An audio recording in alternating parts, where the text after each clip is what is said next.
এবার বিয়ের দিনটিকে স্মরণীয় করে রাখতে ২৯শে ফেব্রুয়ারি বিয়ে করলেন শিল্পী মিলন। তার বিয়ের অনুষ্ঠানে পূজা, ইমরান ও আসিফ আকবর ও আরও শিল্পীরা ছিলেন। অনুষ্ঠানে সবাই একসাথে গান গাইতে দেখা যায়, সাথে মিলনের প্রিয় বন্ধু ইমরানকেও দেখা যায়।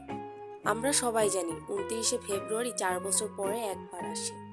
এর জন্যই মিলন এই দিনটিকে স্মরণীয় করতে চান তার বিয়ের মাধ্যমে। মিলন তার ফেসবুক পোস্টে লেখেন, আলহামদুলিল্লাহ, বিয়ে মানুষের জীবনের অত্যন্ত গুরুত্বপূর্ণ একটি অংশ।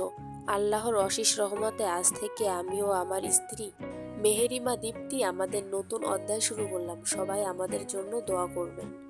আমরা যেন সুখ দুঃখ ভাগাভাগি করে বাকিটা পথ একসাথে চলতে পারি। সবাই আমাদের জন্য এই দোয়াই করবেন। দর্শক, শিল্পী মিলন ও তার স্ত্রী মেহেরিমা দীপ্তিকে আপনাদের কাছে কেমন লাগলো অবশ্যই কমেন্ট করে জানাবেন। ভিডিওটি ভালো লাগলে প্লিজ আমার চ্যানেলটি সাবস্ক্রাইব করে আমার চ্যানেলের সাথেই থাকুন। আর হ্যাঁ দর্শক, আজকে আমার ঠান্ডা লাগার কারণে ভয়েসটা ঠিক মতো দিতে পারি না। আপনাদের কাছে আজকের ভয়েসটা আমার কেমন লাগলো অবশ্যই কমেন্ট করে জানাবেন।